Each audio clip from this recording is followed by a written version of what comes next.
Okay, what's up, folks? I probably mentioned this story before in a way, but sue me if you hear it again.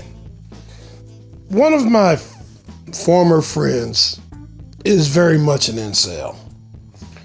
He's always had problems connecting with women, even though he attracts them. It's just, frankly, I think he's autistic, but that's a story in itself.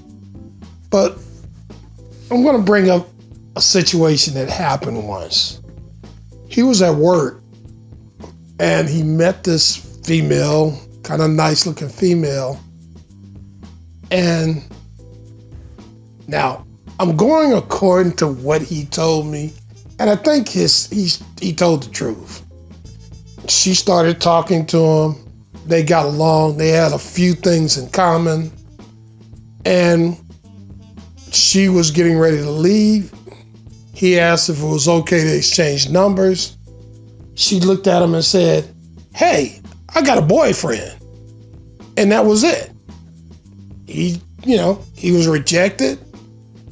And, he just took it as a basic rejection. And, as most incels do, or most guys do. I mean, women are in a position a lot of times where they can just kick back and the guy goes to them. They say yes or no. It's an easy job. Well, a month later, and that's the funny thing about this, a month later, she decides to file a complaint. And he was written up about it. And he was just totally in shock.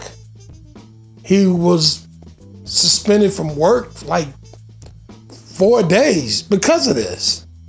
And he said it happened like a month before.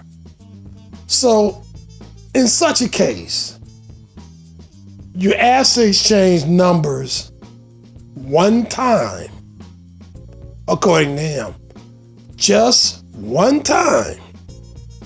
And that's regarded as sexual harassment. Now, I can see had he done it several times, but we're talking about just one time. Is that sexual harassment? And I think about other guys, other incels, who did something just, a little awkward, or maybe regarded as non-attractive as far as the girl is concerned. And she decides to say that he makes me feel uncomfortable. And he pays the price for it. Is that right?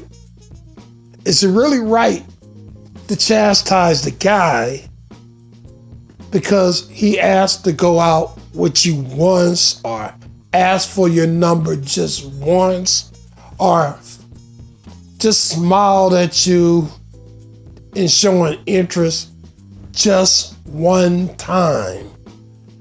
I think it's grossly unfair. And I know a number of guys, and in particular, incels, have had to deal with that. Now, I'm not saying that there's no such thing as sexual harassment. Yeah, I know there's guys that harass. But to me, in a case like this is females using the power of the authority around her to harass a guy. She got harassed by somebody that had power, so she takes it out on some little guy. Because basically, in the case of my friend, he was totally harmless. The guy is, an incel that's looking to meet a woman. He thought he had met somebody, and according to him, she started talking to him first, and over the next hour or so, off and on, they had chemistry. He thought everything was going okay. He asked to exchange numbers. She said no. She already had somebody, and that was it. So is that really harassment? And, often guys will ask me, like, Man, with all the women you work around, because I work in education, all the women you work around, man, you shouldn't have no problem meeting women. I mean, in an environment where women can just easily lie on you and say that you harassed them just because you asked to take them out, asked for a phone number. I mean, is it really that easy? What do you think?